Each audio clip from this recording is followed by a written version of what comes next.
مرحبا وأهلا بكم في برنامج داخل واشنطن. معكم مضيفكم روبرت ساتلوف. أدى الأصل الأمريكي ليقتل عناوين الأنباء. وصل الحكم من فرغسون لن تكون هناك محاكمة. قررت هيئة محلفين كبرى أنه لا توجد أدلة كافية لتوجيه التهمة إلى ضابط الشرطة الأبيض الذي قتل مراهقا أسود بارتكاب جريمة. اثار هذا القرار أحداث عنف واحتجاجات وجدل حول دور الأصل الأمريكي في مجتمعنا.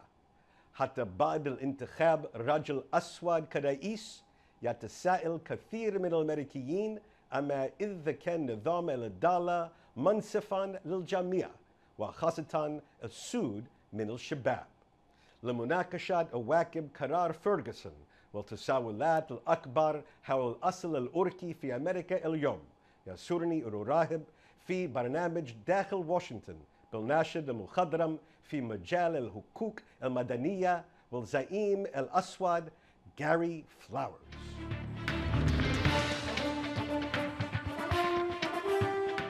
Welcome back to Dakhil, Washington. Recently, issues of fairness, justice, police brutality, and Black America have taken headlines again in our country. And today I'm very happy to welcome Gary Flowers to talk about all these topics. Welcome to our show. Thank you so much for the invitation. Ferguson, New York, Michael Brown, Eric Garner. Why have these cases captured the attention of our country, not just Black America, but even beyond? Much like it is in nature, when timber is very dry, there can only take a spark to cause a big flame. And the dry timber in America has to do with, first of all, the stratification of lower income people, the marginalization of people of color, and then the over-militarization of police departments. The confluence of those three can be combustible, and that is what we've seen in Ferguson and also in New York. But what is interesting is that because the Garner case was videoed, it is now direct visual proof that the police overacted. As a black man in this country, it happens to other black men every day. And so we, as people of color, men and women, have to instruct our daughters and sons to beware of such situations. People outside of our community don't know so until they see the video in the case of Eric Garner. You mentioned a number of factors: economic, race, the attitudes of police.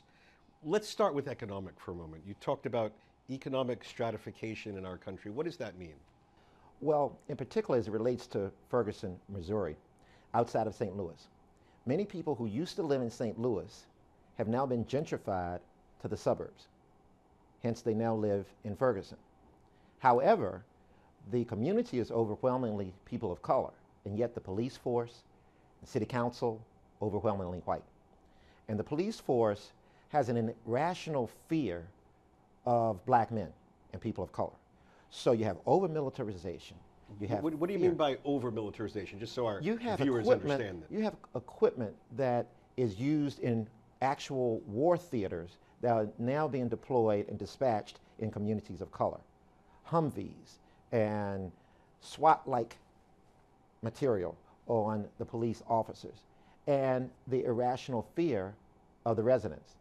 And so it doesn't take much for a police officer, out of fear, as this officer indicated, that he or she overreacts, and then ultimately there's a dead body in the street. And so the idea that people have been marginalized economically then render them vulnerable. But the Constitution in the United States of America says that we all should have life, liberty, and the pursuit of happiness. There's something detached from the words and then police action on the street. In both these cases, grand juries, an aspect of our judicial system, looked at these cases and both of them decided not to prosecute the policeman in question. Does this decision, first in Ferguson and then even more so, I guess, in the Eric Garner case, how does this decision, how is it felt by people in Black America and even more generally? Well, before I answer how we feel, let's look at who makes the decision. In both cases, a prosecutor who's running for office, wants to be a judge perhaps one day, has to have as perfect a record as possible in terms of convictions. And so there is prosecutorial discretion. There's a lot of discretion by the prosecutor as to whether to send a case to a jury in a trial or to a closed-door grand jury. Now, there's a key phrase, probable cause. I would submit that if a young man, unarmed, is shot 8 times in the middle of the street in broad daylight, there is probable cause to at least go to trial. But a prosecutor has that discernment, and he chose not to in the case of Michael Brown and Eric Garner. As such, when you go to the grand jury, only one side of the story is heard. In both cases, you have a dead man who cannot speak. But witnesses who saw both instances are not allowed to, in effect, cross-examine the police officer. So the police officer walks into a grand jury and essentially is asked to please tell the grand jury what happened. And he or she gets to present one side of the story. Wholly unfair and un-American. So you, being a distinguished attorney yourself, I'm distinguished attorney. Right. I'm hearing you suggest that even before the decision by the grand jury, there was something that didn't seem quite right even to go to a grand jury to make this decision. Absolutely, it is process. And the prosecutor has the discretion as to whether we move forward with a trial. All we ask as people of color and around the world is for equal opportunity under the law, an equal application of justice. In this case, it's not an equal application of justice because we don't hear both sides of the story. In your view, do you think that Ferguson and New York City and perhaps Cleveland represent the dominant reality of urban life in America today, or are they more aberrations? I think they are typical of everyday life. Professor Charles Ogletree at Harvard Law School wrote a book after the Skip Gates, Professor Gates, who was arrested in his own home for being home and being a black man, wrote a book 5 years ago, and he interviewed myself and other African-American men and asked us to give an example of how we've been treated, or in this case, mistreated. And it was surprising, clad with suit and tie on. We are still perceived to be more criminal than we are, less patriotic, and less intelligent. And so I think it's typical, and I think it's also the tip of the iceberg. But as we had in the case of Rodney King, where a white man videoed what transpired in Simi Valley, the officers were initially acquitted. This is Los Angeles over a decade ago. Los Angeles Right. over a decade ago, in the early 1990s. A federal prosecution came in and then prosecuted the police. So we keep hope alive that in this case the federal government may bring at least civil charges, but the bar is very high. I think we need to start more elementary, and that is red, yellow, brown, black, or white. We are all precious in God's sight. And if we are all precious, then the right to life matters for everyone. Whether you're Michael Brown or whether you are a white citizen or an Asian citizen, you have the right to walk down the street without being shot 8 times. So I think it's a fundamental human value system first. The false notion of white supremacy still reigns in many pockets of America. Many people who wear the badge may be wearing blue uniforms now, but 100 years ago may have wore white sheets with the Ku Klux Klan, or may be part of race supremacist organizations, but now they have the power of the badge. So first, it's a value of human life. Secondly, it is a reflection of the stratification in economic injustice.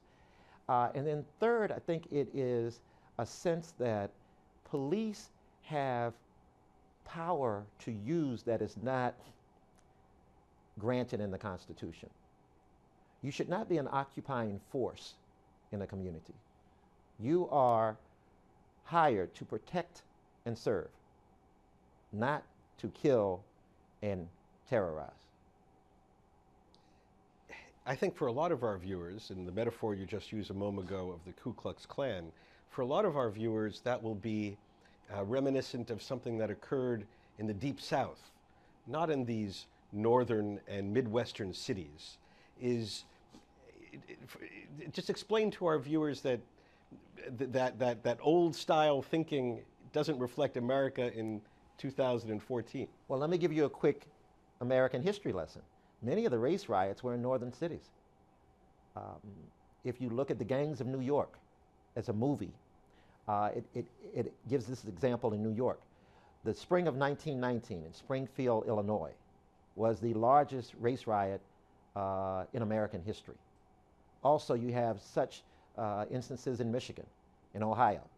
And so the misnomer that the southern portion of the United States is the bastion of hate and white supremacy, or the false notion thereof, is not true.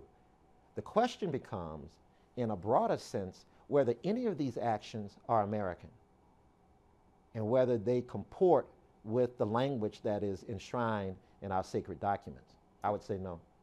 We're going to come back in just a moment to talk more with Gary Flowers, not just about the problem, but what can be done to improve race relations in America and to end the inequalities that seem to be at the heart of it. In just a moment.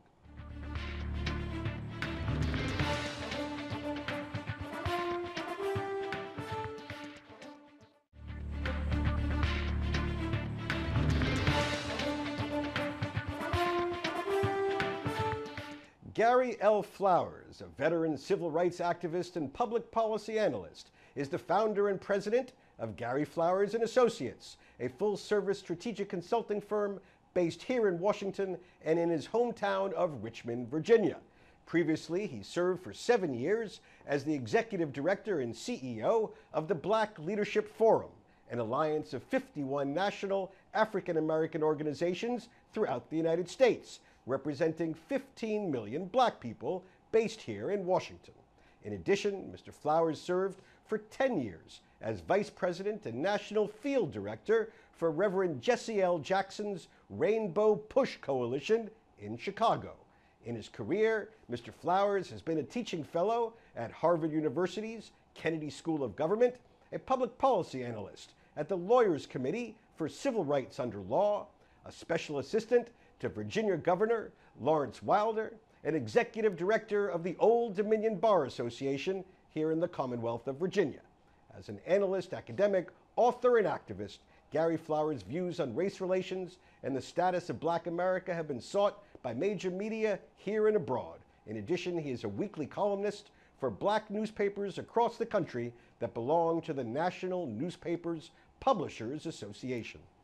So, Gary, is there any good news for Black Americans these days? Yes, we are a resilient people.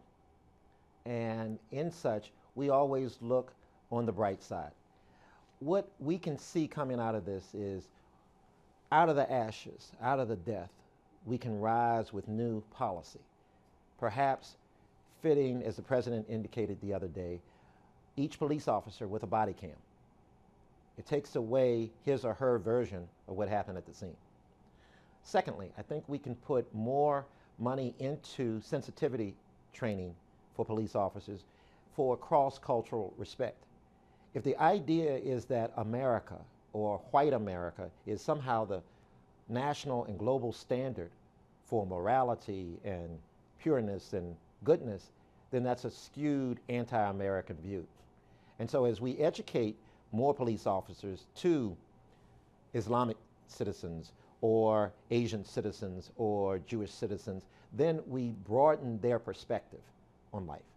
And then lastly, I think that we cannot honor the barrel of a gun as a way of solving disputes.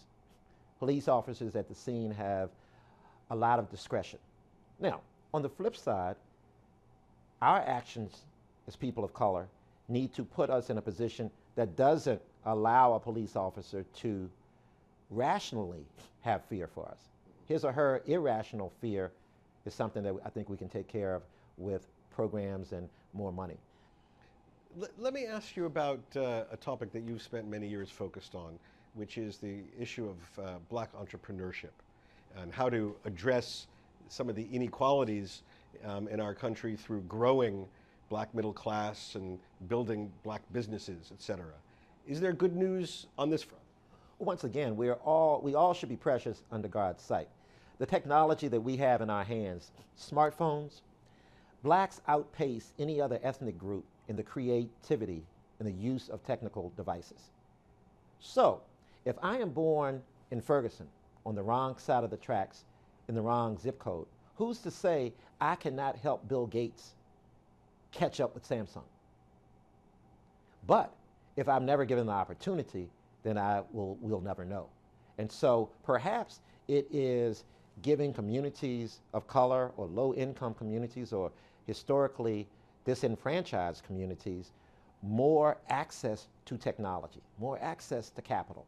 Because if we have our own capital, we can grow our businesses.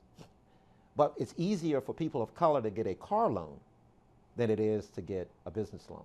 So access to capital is a means by which we can use inclusion as a matter of growth. Barack Obama as a model for young blacks, especially young male blacks. Has this been a positive experience over the 6 years of his presidency? Has he served as a model? Is there something that young blacks would have hoped he would have done that hasn't been accomplished? One thing that is phenomenal about the presidency of Barack Hussein Obama is that we have a generation of 6-year-olds who've only known a black president. That is a sea change from the world in which I saw at 6 years old. So in that sense, symbolically, he has raised the opportunity, at least by perception, for young boys and girls to say, I can do that. That's important. And so as we grow, I think history will judge and evaluate his public policy impact on the country. It's a little too early to determine that. But if these 6-year-olds grow up to see a better world, then I think his tenure will have been in good vein. There's been a debate over in our country, at least as far back as Bill Clinton, when he wanted to end welfare as we know it, about the role of government and the economics of the inner cities, that sort of thing. How do you see that debate evolving? Do you think it's moving in the right direction? Well, first, affirmative action is a response to negative action. So in Ferguson, we have negative action. Staten Island, we have negative action. In other ports and barrios and hamlets across the country, we have negative action. So there's still a need for affirmative action. And by the way, during the Clinton administration, I remember working on the issue. At that time, welfare only took 2% of the national budget. To me, that is not at crisis level. It wasn't then, it isn't now. The question is, as Frederick Douglass, the great activist of the 18th century, of the 19th century would say, it's not a black problem in America. The question is whether Americans have the honor, the patriotism, and the courage to live out their Constitution. And so in that sense, it is our right and our obligation as Americans to practice what we preach. So far, we have not done a good job. And as we export democracy and so-called fairness to other countries around the world, as I travel, many of those countries and the residents therein say, who is America to call out our foibles when you're killing young, unarmed African Americans in the street, when you're choking a man to death as he exclaims 11 times, I cannot breathe. And then you have a prosecutor who does not see probable cause to go to trial. America has to not only bless God, but the question is whether God is blessing America for its bad ways. We only have a few seconds left, and if you had a few minutes with the president to ask him what he should do on this issue, What would you recommend? What would you ask him to do? I would ask him to use the full power of the federal government. We still, in my home state of Virginia, we still have people who have not finished fighting the Civil War. The 10th Amendment to the United States Constitution gives states the right to act sovereignly. I would ask the president to use the full power of the federal and executive institution to make manifest the words in our great documents in this country and not allow Missouri or New York or any other case, Florida in the case of Trayvon Martin, to have leeway and determine how they will govern in terms of protecting the public and excessive force by police. Gary Flowers, thank you very much for joining me on Dakhil, I really Washington. appreciate it. هذا نصل إلى نهاية هذه الحلقة من برنامج داخل واشنطن. إذا كانت لديكم أي استفسارات أو تعليقات حول هذه الحلقة وخاصة حول استمرار مشكلة عدم المساواة الأمريكية في أمريكا، أرجو أن تتصلوا بي مباشرة على عنوان البريد الإلكتروني التالي insidewashington@alhura.com. معكم روبرت ساتلوف، شكرا لكم وإلى اللقاء.